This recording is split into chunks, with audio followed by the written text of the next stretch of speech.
στρες είναι η κατάσταση στην οποία διαταράσσεται η ομοιόσταση του ανθρώπου, η ισορροπία του. Το στρες μπορεί να οδηγήσει σε αρνητικά συναισθήματα. Παραδείγματος χάρη άγχος, φοβίες, καταθλιπτικά συναισθήματα και σκέψεις. Όλα αυτά μπορούν να ελεγχθούν εάν ελεγχθεί το στρες. Η Ελλάδα έχει μια αρνητική πρωτιά.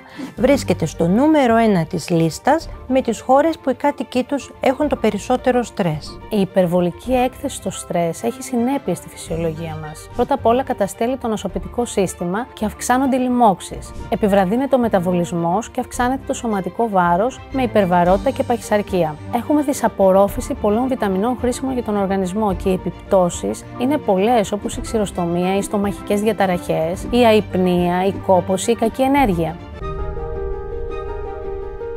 Κάποιος που θα πάρει το πρόγραμμα αυτό θα αποκομίσει δύο πράγματα βασικά, εκτός από την επιστημονική γνώση. Το πρώτο είναι θα καταλάβει καλύτερα τον εαυτό του και το δεύτερο είναι θα λειτουργήσει καλύτερα και σαν άτομο και στην οικογενειακή και στην επαγγελματική ζωή.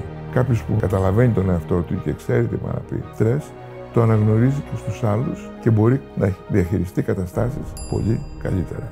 Κάθε επαγγελματίας πρέπει να μάθει να εφαρμόζει και να διδάσκει τεχνικές διαχείρισης του στρες για έναν ολοκληρωμένο τρόπο της πρόληψης και της διαχείρισης ασθενειών και την προαγωγή της καλής υγείας.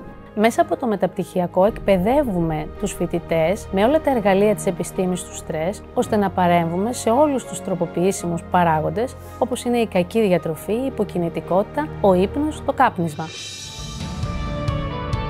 Πότε ήταν η πρώτη φορά που ένιωσε στρες? Το στρες ξεκινάει από την εμβρυϊκή ηλικία, ίσως και λίγο νωρίτερα. Αυτή ήταν μια πληροφορία που μου κέντρισε το ενδιαφέρον και με οδήγησε στο Hellenic American College. Μέσα από την επιστημονικά τεκμηριωμένη μεθοδολογία, αλλά και από τα εργαλεία, μαθαίνεις να γίνεσαι περισσότερο αποδοτικός και να νιώθεις καλύτερα.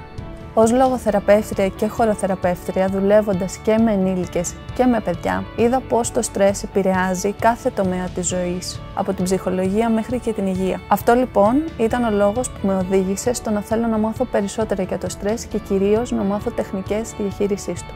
Αυτό που με χαροποιεί ιδιαίτερα είναι η αυθεντική και ζωντανή σχέση με τους καθηγητές, οι οποίοι ανταποκρίνονται και αφουγκράζονται τις ανάγκες μας και ανεξάρτητα από τα διαφορετικά επιστημονικά μας background, έρχονται να καλύψουν όλες τις περιέργειες και τις ανάγκες μας. Έχουν τη δυνατότητα να προσαρμόζουν τη διδακτική διαδικασία και το αντικείμενο που παραδίδουν με έναν εξαιρετικά αυθεντικό τρόπο που συγκινητοποιεί και καλύπτει την ανάγκη σου ανάλογα το επιστημονικό σου background. Βεβαίως έχω καταφέρει να διαχειριστώ το στρες. Καταλαβαίνοντάς το πώς λειτουργεί, μπόρεσα ο ίδιος να το ρυθμίσω. Και πραγματικά για πάρα πολλά χρόνια δεν βιώνω καθόλου στρες.